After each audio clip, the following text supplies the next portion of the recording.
네, 오늘장 2부 시작하겠습니다. 중국 경기 부양책의 지연, 게다가 스페인의 시연 등급 강등에다 유럽중앙은행의 스페인 은행 방키아 지원안 거부 등 온갖 악재가 만발했던 날입니다. 코스피는 나흘 만에 하락했는데요. 프로그램 매물만 해도 4천억 원이 넘게 출회됐습니다. 그럼에도 코스피는 오후장 들어 낙폭을 개인과 기관의 저가 매수에 힘입어 빠르게 줄이면서 약 부합권까지 끌어올린 모습인데요. 종가상 1840은 확실하게 회복이 된 것 같습니다. 다만 안타까운 부분은 장 출발부터 형보다 나았던 아우 코스닥이 막판 기관의 매물로 하락해서 끝났다는 점인데요. 자동차주가 선전했던 날이기도 합니다. 먼저 정확한 종가 종목별로까지 체크하고 돌아오겠습니다. 시황센터입니다. 22일 은행 구제안 논의 소식에 미국과 유럽 증시가 일제히 상승했지만 22에서 스페인 국채를 통한 방키아 자본 확충안을 거절했다는 소식에 국내 증시에는 투자 심리가 다소 위축되는 모습이었는데요. 코스피 지수가 나흘 만에 하락했습니다. 자세한 일중 흐름 확인해 보시죠. 오늘 코스피 지수는 내림세로 장을 출발한 후에 프로그램 매물 부담에 오전 한때 1828선의 저점을 찍기도 했는데요. 장 마감이 가까워지면서 낙폭을 많이 줄인 모습입니다. 오늘 코스피 마감 지수는요. 전거래일보다 0.27% 하락한 1844선에서 거래 마감했습니다. 자세한 수급 내용 확인해 보겠습니다. 오늘은 개인과 기관이 힘을 내주었지만 프로그램 매물이 만만치가 않았는데요. 오늘 4천억 원 넘게 순매도를 보였죠. 19거래일 만에 순매수를 기록했던 외국인들 역시 하루 만에 시장을 돌아섰는데요. 오늘 외국인을 통해서는 243억 원의 매물이 출회가 됐고요. 개인과 기관은 1,000억 원 넘는 순매수 보였습니다. 이어서 코스닥 지수 확인해 보시죠. 반면 코스닥 지수는 꿋꿋이 상승폭을 유지하나 했는데요. 역시 하락 마감했습니다. 자세한 일중 흐름 확인해 보겠습니다. 오늘 코스닥 지수는 강세로 장을 출발했지만 장 초반 하락 전환하는 등 오전장 혼조 양상을 보였는데요. 기관이 매수 우위로 돌아서면서 재차 상승 전환에 성공했지만 종가 오늘 마감 전환했습니다. 하락 전환했습니다. 오늘 코스닥 지수는요. 어제보다 0.09% 하락한 469선에서 거래 마감했습니다. 수급 내용 확인해 보겠습니다. 오늘 개인과 기관이 동반 매수했지만 외국인을 통해서 120억 원이 넘는 매물이 출회가 됐습니다. 반면에 개인은 76억 원의 소폭 매수 우위 보이면서 거래 마쳤네요. 이어서 환율 흐름 확인해 보겠습니다. 오늘 환율은 스페인 우려와 유로화 약세로 상승했지만 증시 하락폭 축소에 따른 달러 매도가 맞물리면서 등락폭이 제한된 모습이었는데요. 오늘 환율입니다. 어제보다 1원 50전 상승한 1176원 선에서 거래 마쳤습니다. 이어서 코스피 시가총액 상위 종목 살펴보도록 하겠습니다. 삼성전자가 오늘 1%대로 하락했습니다. 0.97% 밀려나면서 122만 6천 원의 종가 기록했습니다. 반면에 자동차주들은 선전을 했는데요. 오늘 현대차가 2.32%, 기아차도 강포 합권에서 그리고 현대모비스도 2.2% 상승한 27만 9천 원의 종가 기록했습니다. LG화학은 반면에 약보 합권으로 밀려났는데요. 29만 8천 원의 종가 기록했고요. 오늘 삼성생명과 신한지주도 1%대, 그리고 한국전력도 1.1% 하락하면서 22,400원의 종가 기록했습니다. 이어서 코스닥 시가총액 상위 종목 살펴보도록 하겠습니다. 셀트리온이 4거래일 만에 하락했습니다. 오늘 0.92% 밀려나면서 32,300원의 종가 기록했고요. 다음 역시 1.35% 밀려나면서 102,100원에 거래 마감했습니다. 반면에 안넷과 CJ홈쇼핑은 1%대로 강세 보였네요. CJENM과 SFA는 각각 0.18%씩 밀려났고요. 포스코 ICT가 0.89% 강보합권에서 6,830원에 종가 기록했습니다. 젠백스는 최장암 백신 임상 종료가 가까워지면서 오늘 5%가 넘는 강세를 보이다가 상승폭을 줄인 모습입니다. 3% 가까이 오늘 36,200원에 종가 기록했습니다. 이어서 오늘의 특징 업종 및 테마 종목 살펴보도록 하겠습니다. 오늘 운송 장비와 철강 업종을 제외하고는 모든 업종이 하락세를 보였는데요. 오후장 들어서 업종별 낙폭이 좀 줄어들긴 했지만 상승 전환하기에는 힘이 부족해 보였습니다. 정유화학주가 오늘 외국인과 기관의 차익 실현 매물이 나오면서 나흘 만에 하락세로 전환했는데요. SK이노베이션이 약 보합권에서 14만 4천 원에, 그리고 GS와 금호석유는 1%대로 밀려났고요. 오늘 호남석유가 3.04% 하락하면서 25만 5천 원에 거래 마감했습니다. 오늘 해운주에도 악재들이 겹쳤습니다. 해운주 먼저 살펴보시죠. 대한해운이 오늘 하루 동안 투자주의 종목으로 지정되면서 그 여파로 인해 해운주가 동반 하락했는데요. 오늘 대한해운 10% 넘게 급락하면서 9,600원의 종가 기록했습니다. 한진해운과 STX-페노션, 흥하해운도 오늘 2%대로 밀려났고요. 현대상선 역시 계열사 현대 LNR, 유상증자에 참여한다는 발표에 주가가 하락세를 보였습니다. 오늘 현대상선도 3.04% 밀려나면서 25,500원에 종가 기록했습니다. 자동차주들이 선전하면서 자동차 부품주들도 동반 강세 보였습니다. 자동차 부품주 살펴보겠습니다. 오늘 현대모비스는 외국인의 러브콜을 받으면서 2%대 강세 보였습니다. 현대위아도 2.1% 오르면서 17만 500원에 종가 기록했고요. 오늘 대유 에이텍도 3.48% 오르면서 1,780원에, SL도 강 보합권에서 21,100원에 종가 기록했습니다. 박근혜 전 한나라당 비선대책위원장이 대선 여론조사에서 여전히 우위를 점하고 있다는 소식에 관련주들이 오늘 강세 보였습니다. 오늘 아가방 컴퍼니는 6.69% 상승하면서 13,550원에 거래 마쳤고요. 보령 메디앙스는 3%, 2.59%, 그리고 이지가 3.21%, 비트컴퓨터는 오늘 11%로 마감했습니다. 반면에 EDD 컴퍼니와 대유 신소대는 하락 전환하면서 거래 마감했네요. 세포치료제 생산업체죠. 오늘 이노셀이 녹십자에 인수될 것이라는 기대감에 상한가 기록했습니다. 오늘 이노셀은 1,250원에 종가 기록했네요. 쌍용양해가 상장 폐지를 모면하면서 20일 만에 거래가 재개됐지만 오늘 급락세를 면치 못했습니다. 쌍용양해 10.59% 밀려나면서 4,130원에 종가 기록했습니다. 마지막입니다. 오늘장 하한가 기록한 종목인데요. 미국 광산지분 인수를 추진 중인 키스톤글로벌이 하한가를 기록했습니다. 대규모 미국 광산지분 인수가 재무적인 부담으로 이어질 것이라는 우려가 제기되면서 주가에는 부정적으로 작용한 모습인데요. 오늘 4,190원에 종가 기록했네요. 지금까지 시황센터에서 김혜선이었습니다. 네, 프로그램 매물이 많아서 걱정이었던 날이었는데요. 막판에 비차익 매수가 들어오면서 프로그램 매물을 한 4천억 정도로만 묶어두었고요. 무엇보다 기관이 막판에 많이 사주면서 낙폭이 줄었던 것으로 보여집니다. 종목으로 본다면 현대차가 보합권에 있다가 막판에 2%까지 끌어올리면서 시장이 올라갔다, 낙폭을 줄였다, 이렇게도 볼 수 있겠는데 계속해서 시장 공감대 OX 곧바로 들어가 보겠습니다. 시장을 둘러싼 이슈는 어떤 것들이 있는지, 전문가들은 그 이슈에 얼마나 공감하는지를 OX 판을 통해 쉽게 알아보는 시간이죠. 오늘 함께 해주실 분은요, 유진투자증권 잠실지점의 민종화 차장님, 그리고 대신증권 동대문 지점의 최웅욱 대리님입니다. 안녕하세요. 네, 안녕하세요.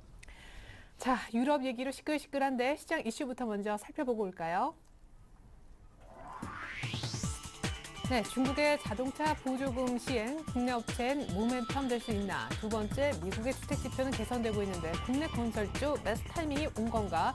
세 번째, 코스피 1800선에선 저점이 형성될 수 있다? 마지막으로 화학주, 지금 담을 때인지.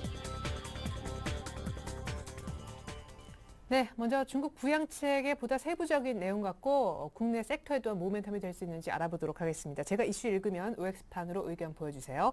중국의 자동차 보조금 제도 시행, 국내 업체 모멘텀 될 수 있다? 자, 모멘텀 될 수 있다, 모멘텀 될 수 있다. 자, 중국의 자동차 관련 보조금 정책이 두 가지 있지 않나요? 네. 일단 뭐 두 가지, 일단은 이게 통계적으로 기존에 해왔던 그런 정책의 연장선상이라고 볼 수 있는데요. 기존의 정책들을 간단하게 살펴보자면은 일단 기차 하향, 그다음에 이구 환신 이렇게 두 가지 정도로 좀 볼 수 있겠습니다. 일단 기차 하향 정책은 일단 농어촌 지역에서 낙후된 그런 농기구 관련된 그런 기계들을 새 것으로 교환을 낼 때 어느 정도 일정 수준의 보조금을 지원해주는 그런 정책이었고, 네. 두 번째로 이제 이구 환신, 해민 정책이라고도 하는데요. 일단 노후 차량을 신차로 일단은 교체를 했을 경우에 정부에서 어느 정도 일정 부분 보조금을 주는 제도였는데, 일단 2009년 6월부터 시행을 해서 일단 중간에 한 차례 연장을 해서 2010년 말까지 시행을 했던 정책인데, 일단 사정별로 여러 가지 보조금이 이렇게 나눠질 수 있겠지만 보통적으로 한 3천 위안에서 한 6천 위안 정도까지 이렇게 보조를 해왔고, 또 한 번 연장을 하면서 이 보조금을 한 6천 위안에서 18,000위안까지 이렇게 늘렸습니다. 따라서 그때 2010년 한 해 동안 한 약 34만 대 정도의 그런 차량이 뭐 해민 정책의 수혜를 봤다고 이렇게 좀 통계치가 나오고 있는데 일단 그동안 뭐 당시 뭐 중국의 그런 자동차 소비를 본다면은 그러니까 판매를 본다면은 뭐 한 40도의 각도로 이렇게 좀 크게 올랐던 그런 좀 차트가 있는데 한번 그걸 한번 살펴볼 필요가 있을 것 같고 일단 뭐 국내 업체 모멘텀을 본다면은 일단 뭐 제가 한번 차트를 한번 보시면은 네. 뭐 대표적으로 뭐 현대차를 한번 보겠습니다. 뭐 주봉 차트를 제가 띄워놨었는데 일단 2009년 일단 6월부터 이 정도부터 시행을 발표를 했고 2010년 말까지 일단은 뭐 2010년 말까지 그러니까 정책이 일단 시행이 됐었는데 뭐 그동안 국내 완성차 뭐 현대차 주가를 보면은 뭐 상당히 좀 좋게 흘러갔다는 걸 볼 수 네, 많이 있겠는데 올랐네요. 일단은 뭐 과거 통계가 이렇게 좋은 흐름을 보여왔기 때문에 일단 뭐 이번 뭐 자동차 보조금 시행을 할 때 국내 업체에 미치는 영향은 좀 긍정적으로 이렇게 볼 수가 있다라고 좀 판단을 할 수 있고요. 뭐 최근에 뭐 자동차 뭐 IT뿐만이 아니라 뭐 자동차주 또한 뭐 경기 뭐 지수 좀 하락에 따라서 어느 정도 좀 눌림목을 줬었는데 이러한 구간일수록 더욱 더 단기 모멘텀이 될 수 있지 않나 뭐 이렇게 좀 판단을 하고 있습니다. 예. 자, 자동차 보조금 시행, 특별히 이 2구 환신이라는 노후 차량을 교체했을 때 또 줬던 또 이전의 여러 가지 기록들 역시 모멘텀이 될 수밖에 없겠다 싶은데 역시 5를 드셨잖아요. 네. 지금 자동차 업종이라서 아마 다른 업종에 이러한 비슷한 정책을 실시했다 얘기했다면 오를 들기 조금 힘들었을 수도 있었을 것 같아요. 왜냐하면 왜요? 네. 자동차는 뭐 대표적으로 이따 화학주 얘기를 좀 언급을 해 드릴 거기도 하지만 자동차만큼 지금 탄력이 좋은 업종이 없거든요. 근데 호재도 장이 잘 가는 또는 종목이 잘 가는 상황에서 반영이 더 강하게 되고요. 네. 아무리 좋은 호재라도 뭐 급락장이라든지 뭐 큰 폭의 하락 실적이 안 좋다든지 그런 상황에서 주가가 계속 밀리는 상황에서는 이런 호재도 단발성에 그칠 수가 있습니다. 근데 네. 충분히 좋은 호재이기도 하고 또 업종도 좋고 또 현대차 그룹이 지금 장사를 잘 하고 있기 때문에 네. 지금 호재를 충분히 인식을 할 수 있을 거라고 판단을 하고요. 네. 오늘 이제 기본적인 부분 말씀해 주셨는데 수급적인 부분들 보더라도 오늘 외국인 역시나 뭐 소폭이지만 네. 뭐 매도하는 국면에서 기아차 오늘 외국인 기관 양매수 들어왔고요. 지난주에도 뭐 18만 주, 10만 주, 20만 주, 오늘은 5만 주 외국인 물량 빼는 와중에서도 이제 현대차 그룹 종목들은 조금 담는 모습, 네. 특히나 투신권들도 현대차 그룹, 기아차를 비롯한 부품주, 뭐 현대위아도 마찬가지고요. 지금 수급적인 측면, 특히나 오늘 같은 경우 또 기관 매물이 좀 매수가 많이 들어왔거든요. 즉각적으로 반응을 보여줬다. 그렇기 때문에 오늘도 이러한 호재성 뉴스가 불거지면서 뭐 중국 쪽에 대한 모멘텀, 기대하지 않았던 예상치 못한 호재가 충분히 자동차 업종에 뭐 그 전에 전고점을 뚫어줄 수 있는 기폭제로 충분히 작용을 할 수 있을 거라고 봅니다. 그래서 앞서서도 이제 최근에 현대차 그룹의 어떤 매출 흐름이 내수는 조금 줄어들고 수출은 그래도 안정적으로 성장하고 있는데 그나마 기댈 수 있는 게 역시나 수출 부문이거든요. 중국 쪽에서 이러한 정책이 나와주면 현대차 그룹 계속해서 좋은 흐름 보여줄 수 있을 거라고 보고 있습니다. 예, 이것도 또 막판에 현대차가 탁 2% 올려줬다는 거 뭔가 이 여러 가지 재료하고 맞닥뜨려져서 수급까지 자동차주에 딱 붙어 있다는 생각이 듭니다. 자, 전략적인 측면에서 그럼 자동차주 지금 사야 되는지 그 여부는 잠시 후에 좀 알아보기로 하겠고요. 두 번째 이슈로 일단은 넘어가겠습니다. 미국의 주택지표 개선, 국내 건설주에 매수 타이밍을 주는 것일까요? 자, 그렇지는 않다. 그렇다라고 하셨는데, 자, 주택지표가 좋아지고는 있습니다. 생각 외로 좀 걱정을 했었었는데, 어제 케이스실러 주택 가격 지수도 그렇고, 오늘 밤에도 또 사실 기다리고 있는데, 우리 건설주하고도 뭔가 좀 연관성이 높나 봐요. 네.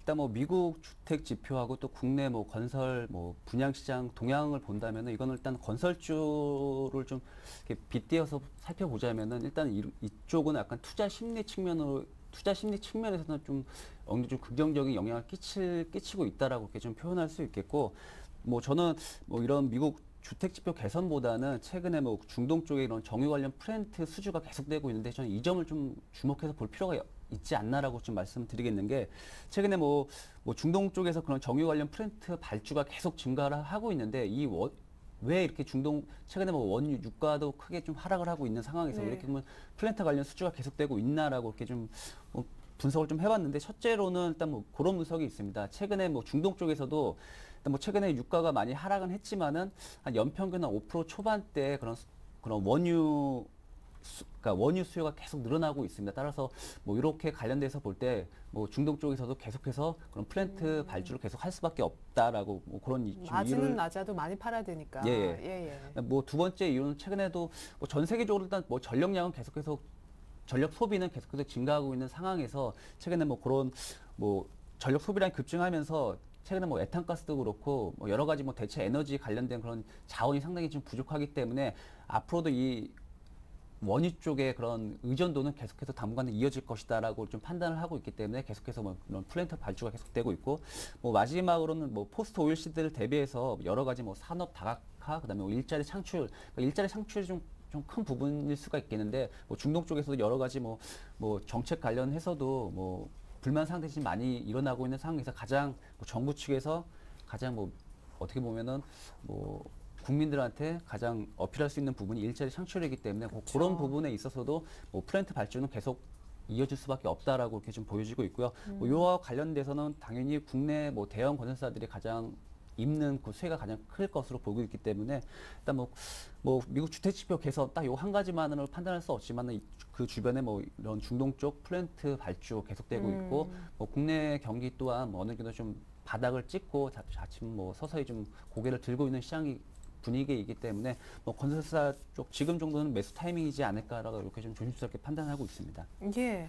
아니, 낙폭과대에 그 원인을 제공했었던 수주 가뭄이 해결됐잖아요. 사실 진짜 미국 주택 지표보다도 어쨌든 수주가 되니까 올라간다고 생각이 되거든요. 네, 언급을 잘 해주셨습니다. 그 미국 주택 지표가 개선되기 때문에 건설 업종이 오를 것이다라고 얘기하는 것은 약간 비약적인 부분이라고 저는 개인적으로 생각을 합니다. 네. 왜냐하면 지금 시장이 돌아설 수 있는 데에 오히려 주택 지표가 개선되는 게 시장, 그러니까 뭐 전체적인 경제 흐름이 좀 좋아지고 있다는 신호로 받아들일 수 있지만 그걸 직접적으로 건설 업종에다 꽂아 넣을 만한 상황은 아니라고 판단을 해요. 네. 그렇기 때문에 저는 직접적으로 뭐 좋은 모멘텀이 되기는 좀 힘들다고 먼저 생각을 했고, 네. 두 번째로 건설주 매수 타이밍은 아직 조금 기다려봐도 괜찮다라고 생각하는 이유가 몇 가지 있는데, 종목들을 이제 살펴보면서 대우건설 먼저 흐름 보면서 말씀드리겠습니다. 네. 중동 모멘텀 하면 첫 번째 이제 대우건설 떠올리죠.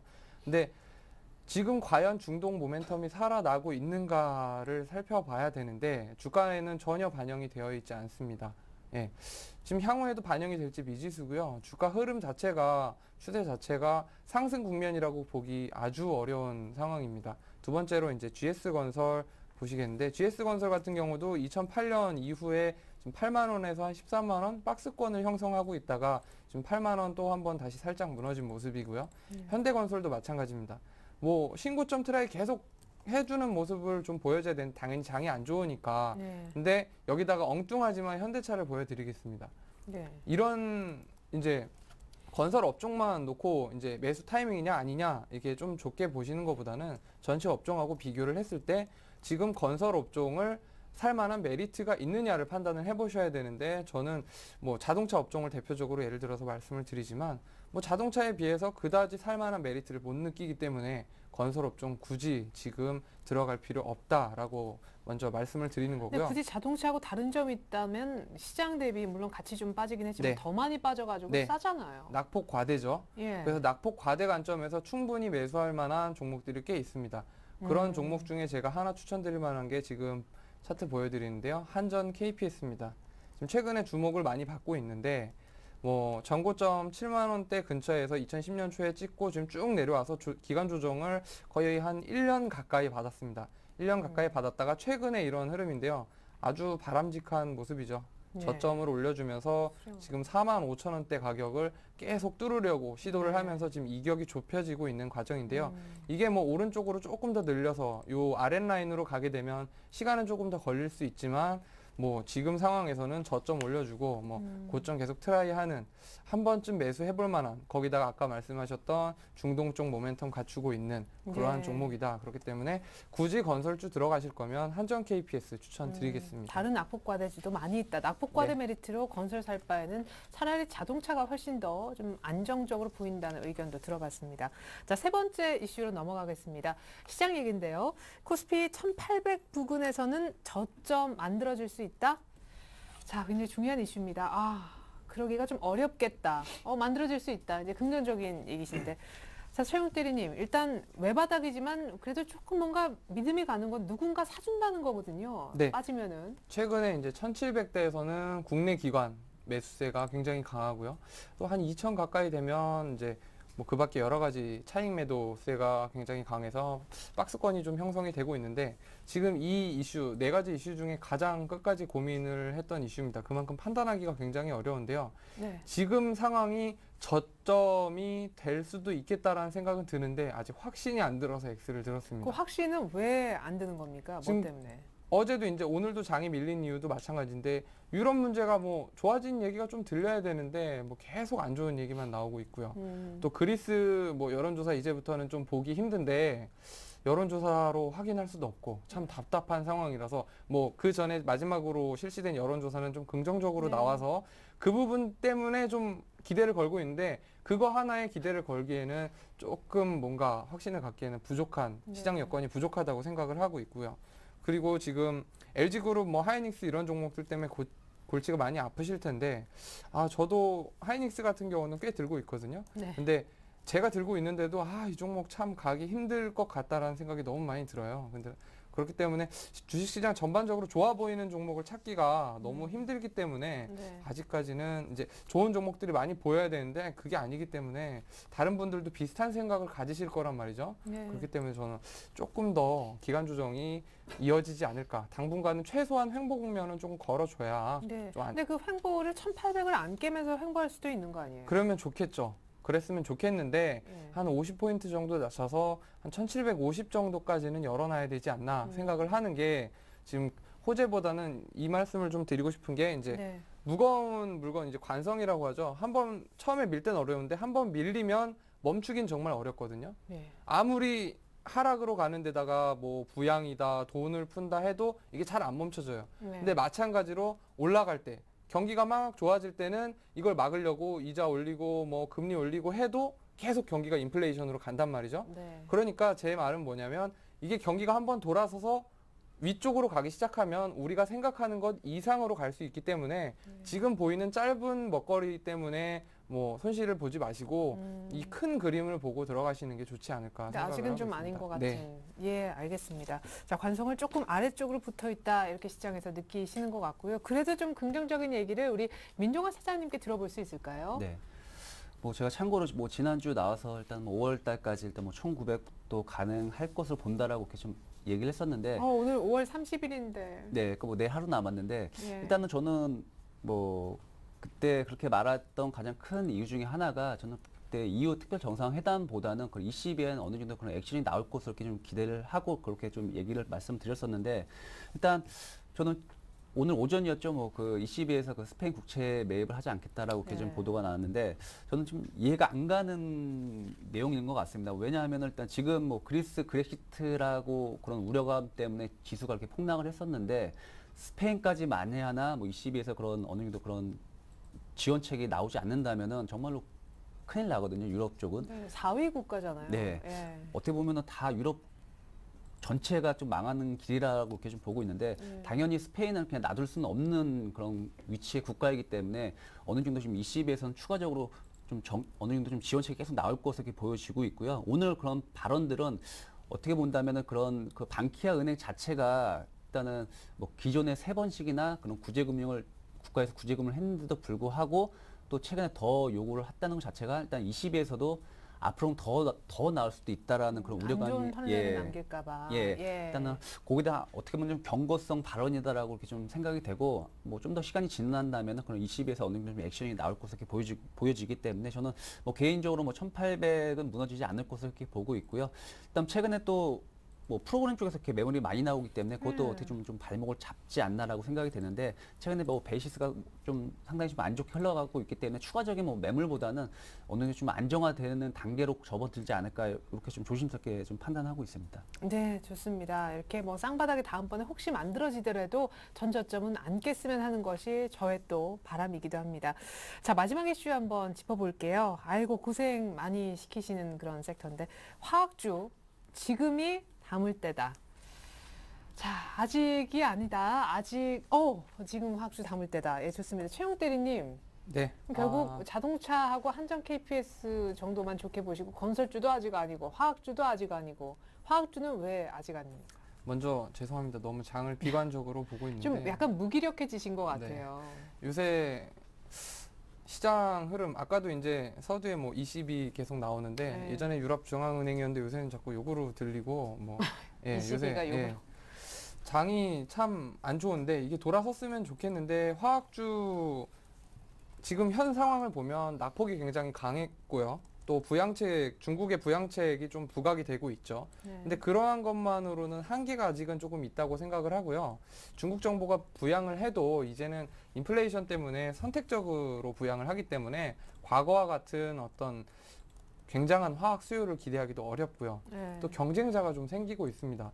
저도 LG화학 같은 경우는 좀 좋게 보는데 뭐 지금 대표적으로 석유화학 업종을 예를 들어서 말씀을 드리는 거기 때문에 미국이 최근에 이제 셰일가스를 비롯한 천연가스 관련 이제 구조로 화학 업종에 진출을 하기 시작을 했고요. 네. 중장기적으로 이제 기본적인 또 뭐 좀 더 세부적인 부품을 계속해서 창출을 해서 뭐 세계 시장에 좀 나오는 흐름이고 또 중동 쪽도 무시를 할 수가 없습니다. 중국에서 최근에 중동 쪽 물량들을 많이 받아가는 상황이고 네. 또 중국 안에서도 자체적으로 이제 생산을 하기 시작했습니다. 예, 그 전과는 달리 이제는 중동, 중국, 미국 이 여러 가지 나라들과 이제 경쟁을 붙어야 되기 때문에 그러니까 좀 수요도 줄는데 파이도 이제 쪼개서 갖고 네. 가는. 그러니까 이제 네. 업종 사이클을 보면 뭐 이미 성장기는 지났고 뭐 쇠퇴기까지는 아니지만 포화가 좀 된 상황이기 때문에 좀 중국의 어떤 부양 정책만으로는 가파르게 올라가기엔 좀 힘들어 보인다고 첫 번째 말씀을 드리고 싶고요. 네. 두 번째로 금호석유라든지 호남석유 마찬가지인데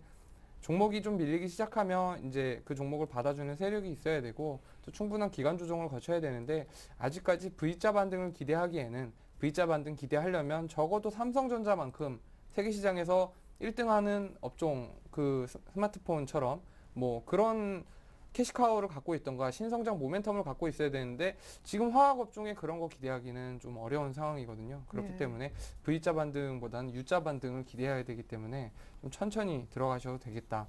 예, 그렇게 말씀을 드리겠습니다. 네, 결론은 뭐 건설주하고 조금 비슷한 굳이 지금 화학주를 담을 이유는 없다. 그래도 화학주 지금 담을 수 있다고 의견 주신 민종화 차장님 이유는요? 네.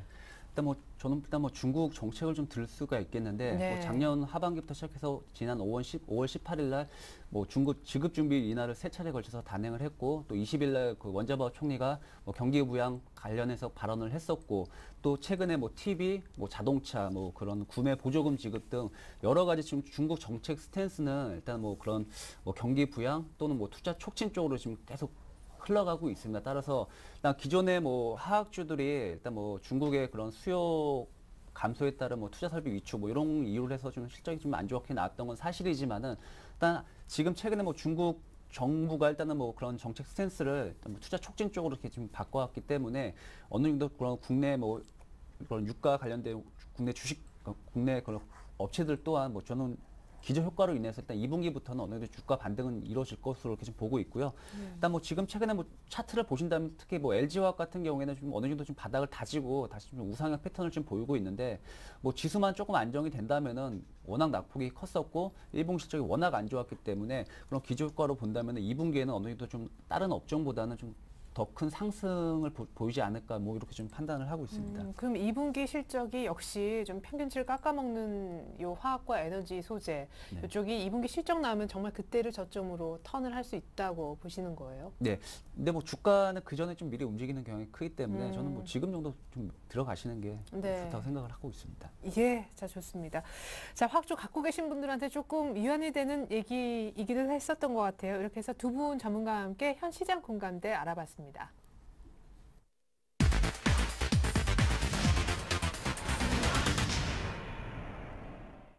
네, 계속해서 내일장 전략과 전망 들어보는 해결의 키 시간 이어갑니다. 최홍 대리님.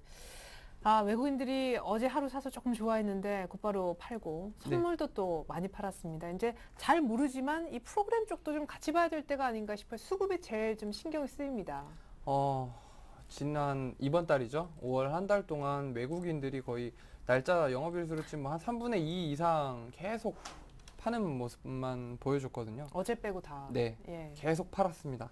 이제 매도세가 조금 줄어드는 게 아닌가. 이 매수세는 어제 워낙 약했지만 매도세가 이제는 좀 줄어드는 게 아닌가 하는 생각은 이제 드니까 조금 이제 빛이 살살 보이려고 하는 국면인 것 같기는 합니다. 네. 그렇기 때문에 특히 내일 그리고 6월 초 가장 주목해야 될 거는 외국인들이 선물 매수, 뭐 현물 매수 계속해서 좀 빨간 쪽으로 올라가는 쪽으로 들어와 주느냐를 가장 중요하게 좀 관찰을 해 보셔야 될 것 같고요. 네. 뭐 지난주 계속 말씀드리지만 5월에는 외국인들 파란색 뜰 수밖에 없었던 이유 말씀드렸었죠. 자금을 회수할 수밖에, 그러니까 은행 자본 건전성을 확보를 해야 되기 때문에 돈을 뺄 수밖에 없었는데 네. 이제는 뭐 매도세가 좀 줄어드는 거 보니까 뺄 만큼 좀 빼지 않았나. 6월 중순까지는 원래 이어질 걸로 봤는데 매도세가 조금 조기에 끝날 수도 있으니까 그런 부분들 캐치를 잘 하셔야 될 것 같고요. 네.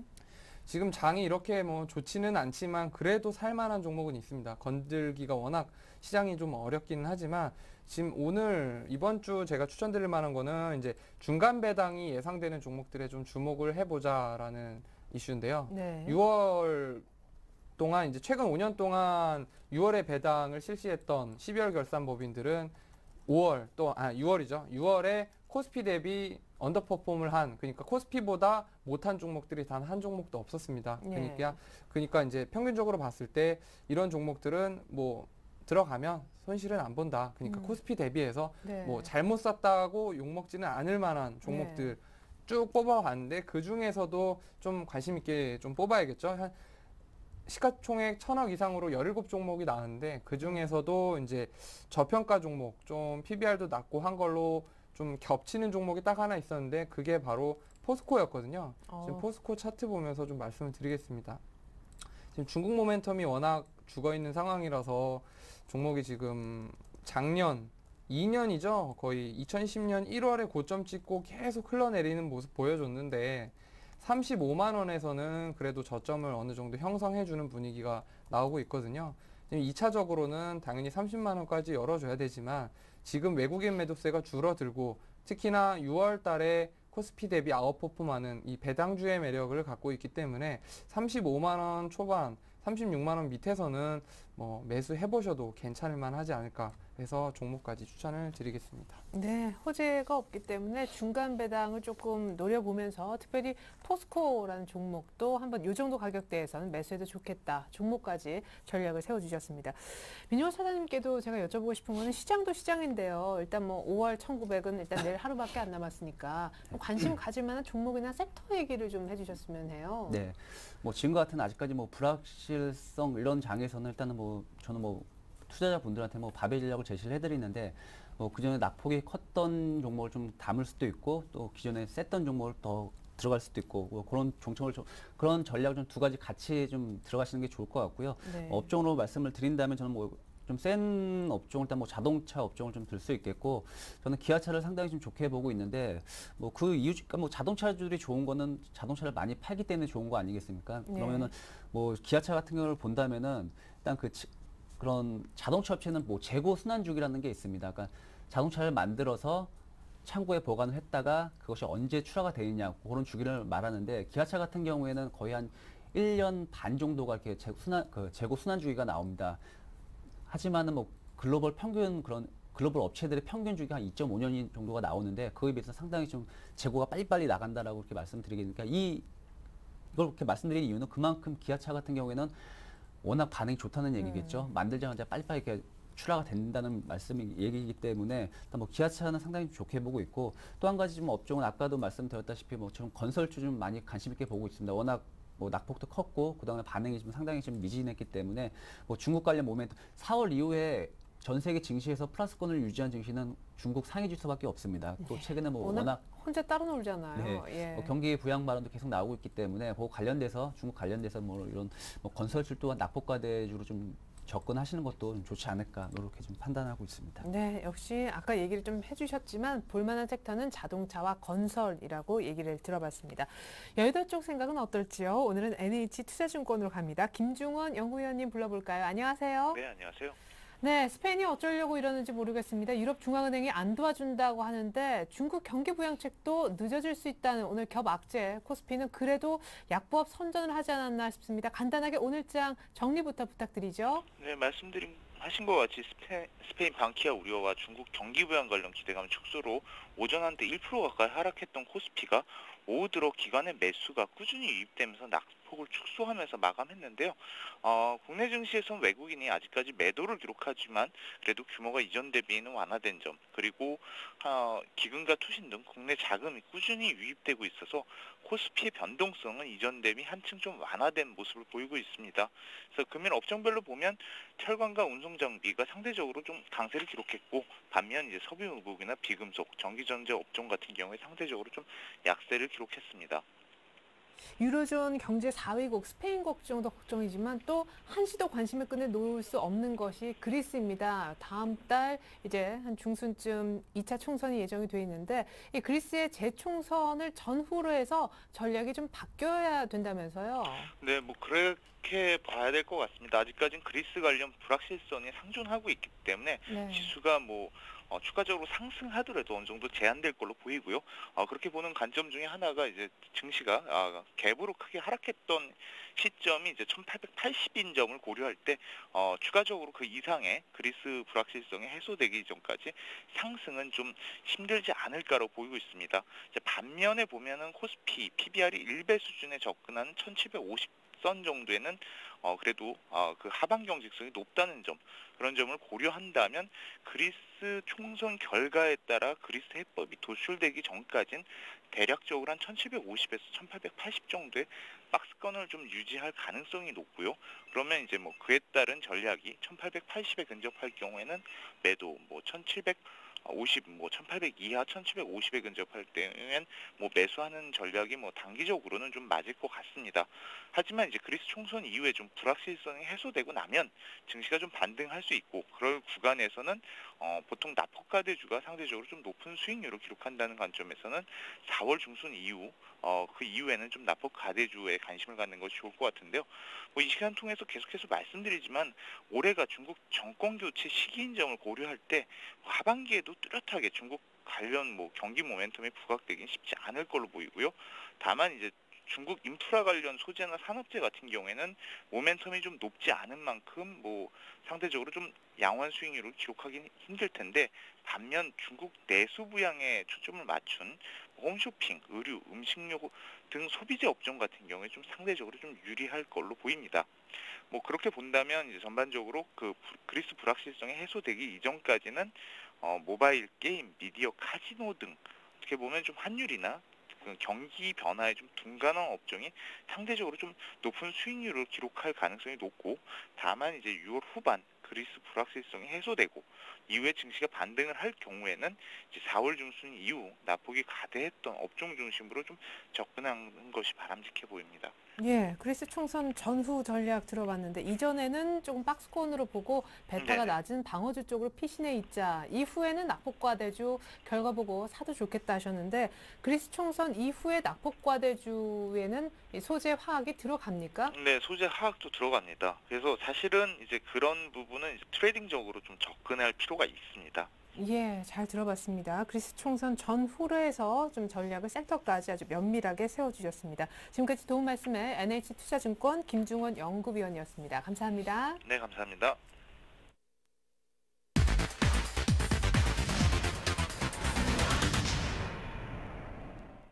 네, 이번 순서는 수익률 펀치 시간입니다. 이 두 분의 전문가가 지난주 시간 말씀하셨던 한 종목의 일주일간 수익률 대결 결과입니다. 화면 먼저 볼까요? 네, 지난주 최영욱 대리는 롯데삼강을 두 번째로 언급을 또 해주셨었고 우리 민용화 차장님은 동성제약이라는 종목을 언급하신 바 있습니다. 결과는요?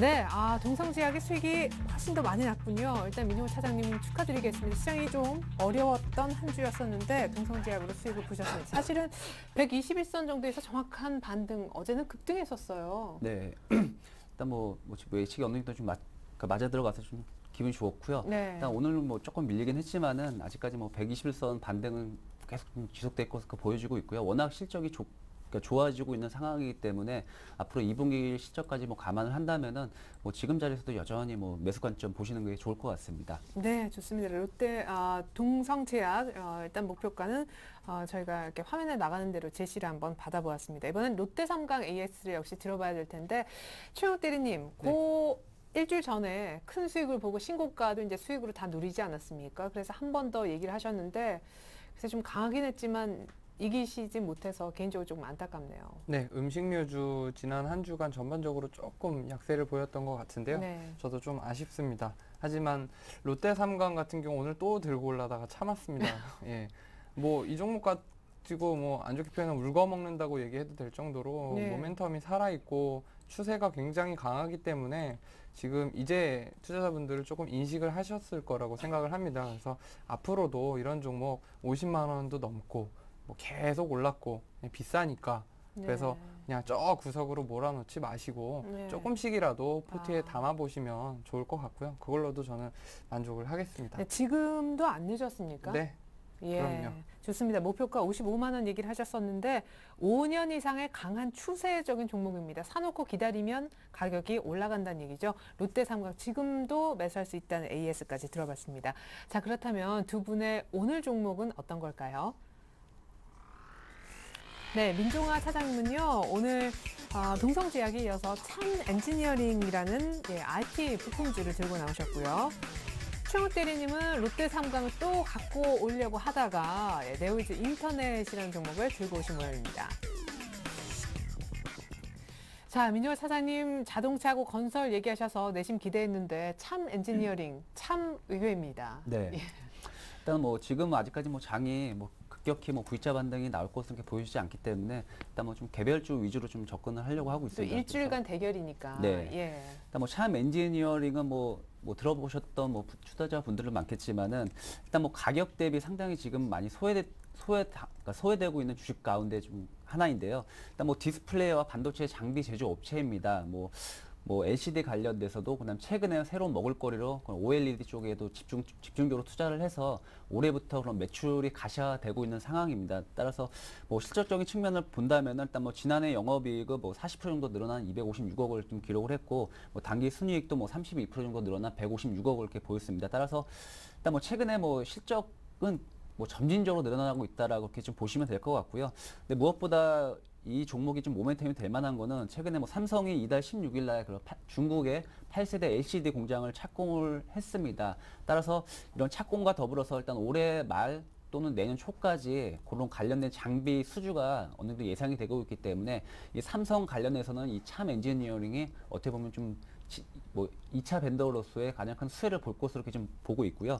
그다음에 뭐 또 투자자분 또 이렇게 생각할 수도 있을 것 같습니다. LCD가 이제 사형 산업 아니냐, 이제 꼭지를 찍지 않느냐라고 이렇게 생각을 하시는 분들도 있겠지만은, 뭐 LCD 뭐 당연히 그렇게 볼 수도 있지만은 이 참 엔지니어링은 그거에 대비를 해서 최근에 그 OLED 쪽으로도 뭐 작년부터 집중적으로 투자를 해서 일단 설비수를 가감하게 단행을 해서 올해부터 일단 뭐 매출이 좀 계속 늘어나고 있는 추세입니다. 따라서 이런 뭐 최근에 뭐 아몰레드 TV가 나오지 않았습니까? 뭐 지금 막 이제 생산을 했기 때문에 이런 아몰레드 TV의 뭐 수혜주 여러 가지 종목이 좀 대두가 되고 있는데 이 참 엔지니어링이 가장 뭐 조그만 소형주 중에서는 가장 큰 수혜를 그러니까 볼 수 있는 종목이 아닐까라고 좀 생각을 하고 있고요. 뭐 제가 뭐 주담이나 아니면 CF하고 좀 이렇게 얘기를 해봐도 일단 너무나 시장에서 좀 너무나 좀 소외당하고 있다. 우리도 어떻게 보면은 삼성의 가장 수혜를 보는 업종 중에 하나라고 그렇게 좀 얘기할 정도로 참 엔지니어링은 뭐 가격 대비 상당히 저평가되고 있고요. 뭐 차트를 좀 본다면은 제가 뭐 아직까지 뭐 V자 반등이 일어날 만한 아직까지 뭐 기술적 지표는 보이고 있지는 않습니다. 거래량도 아직까지 실리고 있지 않고 많이 빠졌네요, 일단. 네, 워낙 많이 빠졌죠. 뭐 하지만 뭐 퍼가 자체가 예상 퍼도 상당히 낮고 뭐 4배 한 4배 정도 나오는데 일단 뭐 워낙 또 그러니까 CEO가 어느 정도 그런 주주 환원 정책도 계속 피고 있고 뭐 올해 같은 경우에는 뭐 주당 70원의 그런 현금 배당도 실시를 했고 뭐 지금 정도 자리에 들어가셔서 충분히 뭐 2,500원 정도 이렇게 보시고 일단은 뭐 들어가셔도 괜찮을 것 같고요. 뭐 손절가는 뭐 지난 저점이 2,100원 정도 이렇게 좀 제시를 해드리겠습니다. 네, 좋습니다. 시장에 참 소외됐던 그러나 알고 보면 삼성의 수혜주인 LCD 장비업체 참엔지니어링 설명 들어봤습니다. 아몰레드 쪽까지 사업을 넓히고 있다고 하죠. 최용대리님의 이번엔 네오위즈 인터넷. 네, 매번 이제 코스피 200 종목 위주로 추천을 드리다가 오랜만에 조금 작은 종목, 그것도 이제 IT 좀 흔들림이 큰 종목이죠. 오랜만에 들고 와봤는데요. 일부에서도 제 이 종목 나온 걸로 알고 있는데 안 네. 보신 분들을 위해서 아주 간략하게 말씀을 좀 드리겠습니다.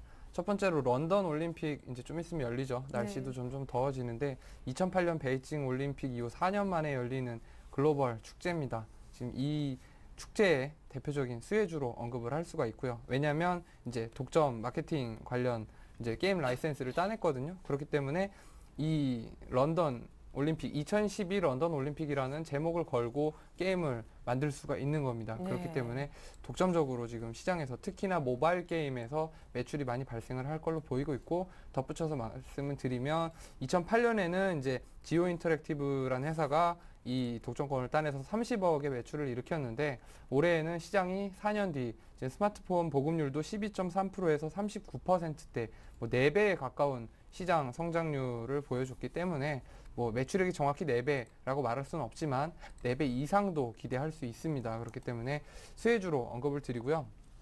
차트 보면서 말씀을 좀 드리겠습니다. 네오위즈 오늘, 인터넷 뭐 예. 얘기 워낙 많이 들으셨겠지만 지금 최근에 이 종목도 아까 한전 KPS 모양하고 약간 비슷하죠. 지금 좀 올려주는 모습 보여주면서 17,000원대, 18,000원대 근처까지 지금 저항선을 계속 형성을 할 것 같긴 한데 좀 한번 좀 매수해 보실 만한 구간이라고 판단을 합니다. 오늘 좀 많이 오르진 않았나요? 네, 오늘 안 그래도 그래서 매수가를 좀 조정을 하려고 하는데 지금 17,000원까지 오를 줄은 몰랐는데, 그래서 매수가를 한 16,500원으로 조금 낮춰서 제시를 해드리겠습니다. 네. 그리고 손절가는 조금 16,000원에서 한 15,800원 정도, 700원 근처까지 조금 내려도 괜찮을 것 같고요. 덕분에 목표가는 조금 올렸습니다. 18,500원까지 전고점까지 올려놨고요. 네. 여기서 중요한 거 한 가지만 언급을 좀 드리고 싶은데, 네오위즈 딱 치시면 세 종목 나옵니다. 네오위즈랑 네오위즈 게임즈, 네오위즈 인터넷. 네. 그러면 네오위즈 인터넷 비싼데 어디 보자. 네오위즈 보니까 싼 거 같습니다. 네. 이거 사시면 안 됩니다. 아, 왜죠? 왜 안 되냐? 수급을 보셔야 되는데, 뭐 지금 종목이 올라가려면 중요한 게 뭡니까? 누가 사야 되는데 네. 사는 세력이 없습니다. 아. 여기서 투신이 한 번만 들어와줬다 하면 더 많이 먹을 수 있는데 안 들어온다 그러면 아직 들어가지 마시고요. 안전하게 네오위즈 인터넷 그 런던 올림픽 보고 가실 거면 네. 인터넷 가시고, 네오위즈 모멘텀 만약에 네오위즈의 투신권 매수 뭐 강하게 들어온다 하면 그때 관심 있게 좀 보셔도 좋을 것 같습니다. 네, 네오위즈가 아니라 네오위즈 인터넷이라고 또 강조를 해주셨습니다. 이제 제가 두 분의 펀치 종목 끝으로 다시 한번 정리해 드릴게요. 자, 민종원 사장님의 첨엔지니어링 대 최영대리님의 네오위즈 인터넷 대결이 일주일 동안 펼쳐지겠습니다. 민종원 사장님의 첨엔지니어링 LCD 장비 업체인데 삼성 수혜주이고요. 아몰레드 쪽까지 함께 지금 사업을 넓히고 있습니다. 2,300원 정도 매수, 2,500원 정도까지 목표. 최영대리님의 네오위즈 인터넷 런던 올림픽 수혜주예요. 지금 라이센스를 아주 독점적으로 따냈다고 하죠. 모바일 게임 종목이라고도 볼 수 있겠고요. 16,500원의 눌림 매수입니다. 이 점 좀 참조해 주셨으면 좋겠습니다. 네, 두 분 수익률 대결 결과는 다음 주 시간에 공개됩니다. 오늘 두 분 도움 말씀 감사합니다. 네, 감사합니다. 네, 이상으로 오늘 짠 일정 2부 마칩니다. 저도 내일 다시 올게요. 고맙습니다.